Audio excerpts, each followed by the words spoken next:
Assalamualaikum warahmatullahi wabarakatuh. Hai para pembelajar.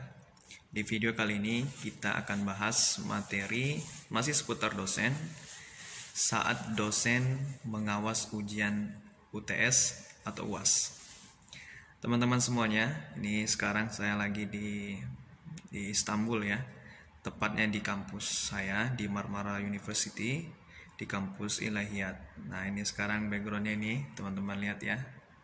Nah, seperti ini ya. Nah, jadi saya sambil menunggu dosen, kita buat vlog dulu, vlog dosen Dinil. Baik teman-teman semuanya, ada 4 hal yang akan saya sampaikan di video kita kali ini. Yang pertama, gaya dosen saat mengawas. Teman-teman yang sebagai mahasiswa ya ataupun siswa, nanti ketika di dunia kampus, ketika dosen mengawas itu punya tipikal-tipikal ketika mengawas. Ada yang ketat ya, ada yang longgar seperti itu. Jadi tergantung pada dosennya. Ada yang memang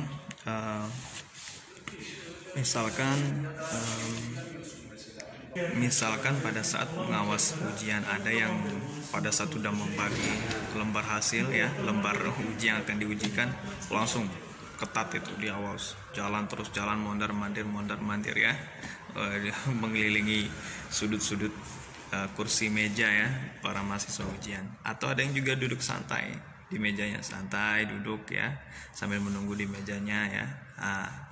Banyak jenisnya seperti itu. Jadi artinya ada yang santai, ada yang killer, gerak sedikit mahasiswa nggak boleh seperti itu.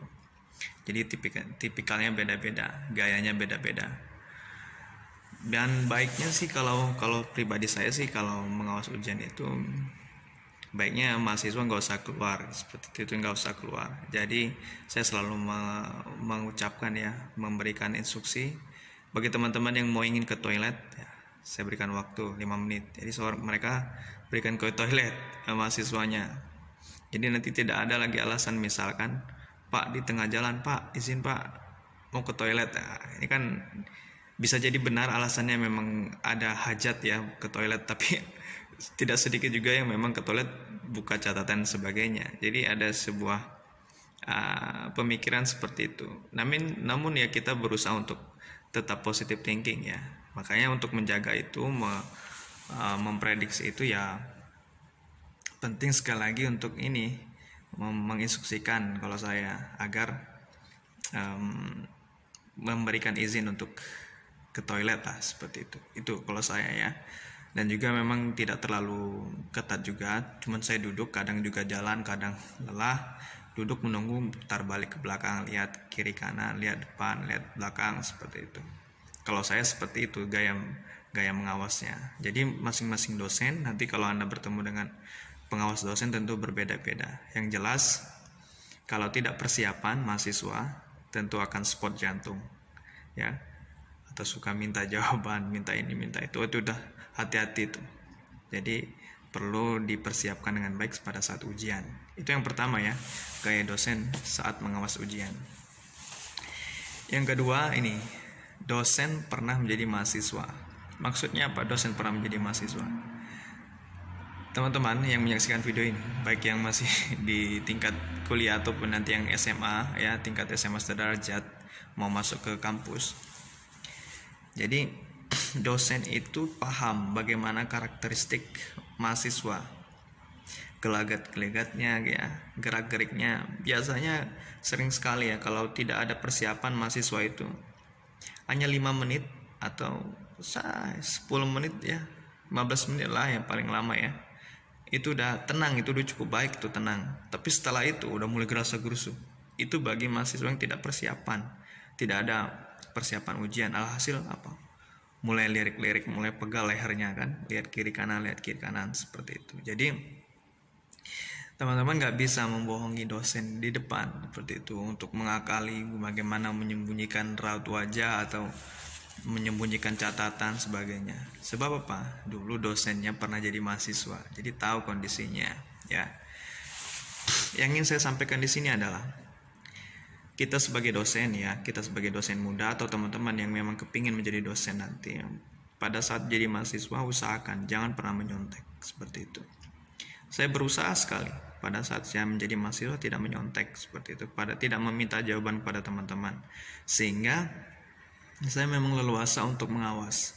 Bayangkan ya, saya ingin cerita sedikit nih tentang pengalaman saya mengawas ujian ya. Saya sudah perhatikan nih, ada mahasiswa yang udah gelagatnya, udah lirik sana lirik sini ya, membuka catatan, membuka kotak pensilnya, dia membuka. Saya perhatikan, dan saya tegur, coba itu yang bagus duduknya. Iya pak. Oke, saya bilang sekali lagi. Kedua kali, saya bilang kan, itu ngapain itu? Iya pak. Udah, saya biarkan lagi. Saya bilang, tegur lagi untuk ketiga kalinya. Ada satu orang yang nyaut di belakang.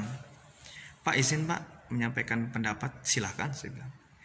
Terus dia berucap, Pak, apa bapak itu kan pernah menjadi mahasiswa?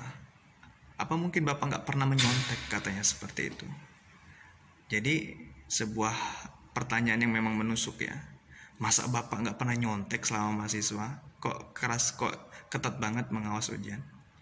Spontan saya agak emosi, spontan agak emosional muncul. Tapi tetap saya jaga. Saya bilang, selama saya menjadi mahasiswa, saya tidak pernah menyontek, meminta jawaban dari teman-teman saya. Jadi kalau kamu masih mau tetap di situ untuk melanjutkan pekerjaanmu, lanjutkan. Kalau enggak, angkat kaki, keluar. Terus jawab mahasiswanya, ya pak, minta maaf saya pak. Bagus. Bayangkan teman-teman, ketika saya dulu memang pernah menyontek, ditanyakan seperti itu, kira-kira apa yang saya jawab ketika ditanyakan? Macam bapak nggak pernah nyontek saja. Kira-kira apa yang kita jawab? Oh iya, saya dulu menyontek, tapi saya tobat. Kan lucu juga kan, bisa jadi ketawa di semua peserta ujian. Jadi penting sekali lagi untuk kita berusaha tidak menyontek. Nah, bagi teman-teman mahasiswa yang menyaksikan video ini ya, stop menyontek ya, usahakan dari diri sendiri. Nggak perlu kita berusaha mendapatkan nilai bagus tapi hasil usaha meminjam pendapat orang lain, nggak ada faedahnya ya. Usahakan aja, nggak masalah kok IPK-nya rendah ya, nggak masalah, tapi hasil usaha kerja sendiri itu yang penting ya teman-teman ya. Nah teman-teman, untuk yang ketiga, sebelum lanjut yang ketiga, lihat ya, lihat ya yang ketiga, kalau ada masih merah tuh subscribe itu ya, subscribe kalau masih merah. Yang ketiga yaitu sering sekali ketika mahasiswa ini melakukan kesalahan diberikan punishment. Nah, dosen memberikan punishment, pengawas memberikan punishment. Artinya apa? Ketika ketahuan nih mahasiswa ketika saat meminjam pendapat orang lain, menyontek pendapat orang lain, diberikan punishment, hukuman. Udah keluar. Atau mungkin dirobek tuh ya kertas ujiannya. Atau mungkin ya udah ditarik saja. Atau mau dimarahin, atau diceramahi seperti itu, atau disuruh push up sebagainya ya. Itu saya nggak tahu apakah ada dosen seperti itu, tapi setidaknya saya ingin garis bawahi, dosen akan memberikan punishment kepada siswa, kepada mahasiswa yang sering melakukan menyontek seperti itu. Dan ini wajar, saya kira ini wajar diberikan punishment seperti itu, karena memang tujuan dosen itu kan memang baik, supaya teman-teman itu memang menyadari bahwa ujian itu artinya untuk menguji sejauh mana kemampuan kita dalam menganalisis, memberikan keterangan jawaban yang lebih lengkap seperti itu. Jadi ketika ada yang keliru ya mungkin akan ditegur. Yang keempat yaitu yang tadi adalah punishment. Nah ini, dosen memberikan reward kepada yang jujur. Nah ini jarang terjadi, karena semuanya lancar semuanya, artinya kan semua tetap konsisten menjawab pertanyaan dengan baik ya. Tapi pernah nggak diberikan reward?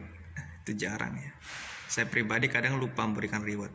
Setidaknya ketika teman-teman atau dosen ya, ketika memperhatikan ketika mahasiswanya semua mengerjakan dengan baik, nggak ada salahnya kan ya diberikan. Ayo teman-teman semuanya, saya lihat Anda semuanya mengerjakan ujian dengan baik, berikan aplaus bersama sebagai apresiasi bersama, berikan aplaus, tepuk tangan, aplaus ya, tepuk tangan semuanya, atau mengucap alhamdulillah gitu, atau ucap Allahu Akbar misalkan. Artinya ada sebuah penghormatan, sebuah penghargaan kepada mahasiswa-mahasiswa yang telah berhasil melewati proses ujiannya dengan jujur.